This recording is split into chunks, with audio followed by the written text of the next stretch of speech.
3 years ago today, 10 Buffalo residents who lived in the east side of Buffalo, predominantly black neighborhood, my neighborhood, were shot and killed by a domestic terrorist and a white supremacist. So I want to talk to you today about some of the victims that lost their lives, including one resident who was fighting for gun reformation in the Buffalo, New York area.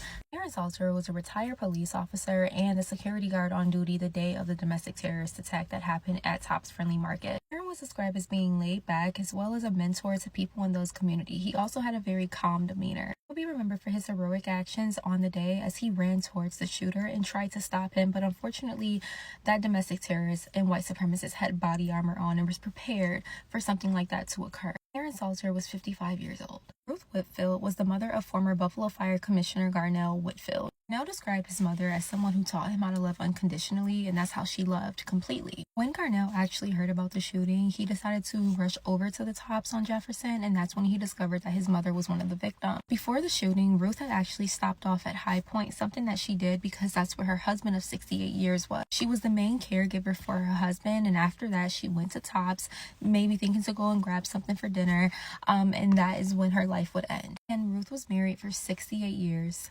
And she was only 86 when she died. Berta Drury was described as a ray of sunshine by loved ones. She lit up a room and she always was there to help. She was actually from Cicero, New York, and she came to live in Buffalo to help her brother who was struggling with leukemia. Berta was the youngest victim. She was 32 years old. Pearl Young was the wife of a pastor, a mother, and a grandmother. She was described as being a flower and a pearl. She was a devoted church member. She was all about church, and she was actually at church prior to the shooting. Carolyn Banks, Pearl's niece, stated all Pearl knew was church. She was devoted to her church and a good mother and wife. She also stated that Pearl was at church that Saturday morning before being dropped off at Tops. She was described as a sweet person who made you laugh. She worked for many years as a missionary at a food pantry in the Central Park neighborhood, a Sunday school teacher, a substitute teacher for Buffalo Public Schools. Pearl was 77 years old. Catherine Cat Massey was somebody that was very much a committee of one. At least that's how her family described her. She was a 72-year-old woman who mowed her own lawn, if that tells you anything about her. Cat's sister, Barbara, said that she had a lot of sayings. One of her favorite sayings was, "This is a question suggestion," meaning that we're going to go with whatever she said because it's a question, but that was what they were going to do.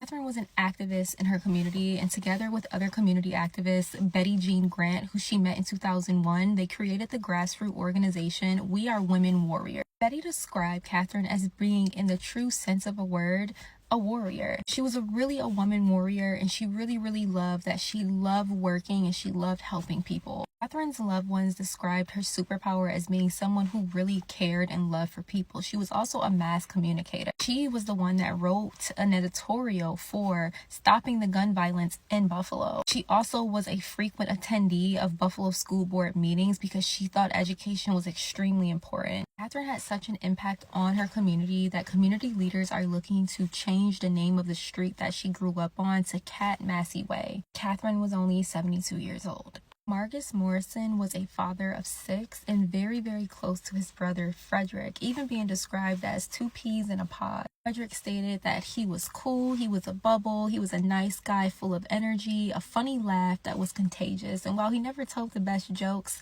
it was okay because it was his laugh that made people laugh along with him. Frederick said the last thing that him and his brother did was grab a beer and talk about the next family gathering they were going to have that following weekend. He also said that Tops was his home away from home. He was going that day to get some stuff for dinner. Unfortunately, due to the hatred of the domestic terrorist and white supremacy ideology, Marcus's life was stripped away from him far too quickly. He left behind 6 children, the youngest being 6 years old. Marcus was only 52. Celestine Chaney was a breast cancer survivor, and she also survived 3 aneurysm surgeries. Like, that woman was a fighter. Joanne Daniels, Celestine's sister, described her as someone who loved her family. She loved to be around them, and she just had a birthday a week prior to the shooting. Unfortunately, Joanne was also in the storeroom with Celestine when she was murdered by a domestic terrorist. Joanne says, "My sister survived breast cancer and 3 aneurysm surgeries to go to the grocery store to get killed." Celestine was described as being someone who just had a bright smile everywhere she went. She loved her family. And again, she was a survivor. And she was only 65 years old. Geraldine Talley was actually in the tops with her fiance at the time, Gregory Allen. Time prior to her death was with her fiance. They went to Fairy Food. They were described as, having 3 hours of laughing and talking. So she was very happy at the time, and she just went back to go and grab some iced tea while they were both in the store together, and that's when the shooting occurred. Gregory described running away from bullets for 15 minutes to the point where he had to hide in a cooler, and he actually heard the domestic terrorist walking looking for him because he was trying to murder him. Gregory stated, "I know we're not going to be on earth for a long time, but one day I'll be up there with her, one day in heaven together." Geraldine loved to bake. She actually used to post all of her baked goods on Facebook, and that's what she's remembered for. She was 62 years old at the time of her murder. Andre McNeil was a beloved brother, father, uncle, and friend, and he was at Tops that day because it was his son's birthday, who had just turned 3, and he was picking up a cake. Andre was described as a sweet young man. He is survived by his brother and his niece. Andre was just 53 years old. Hayward Patterson was a deacon at a local church. His community loved him. He was very community-based, actually.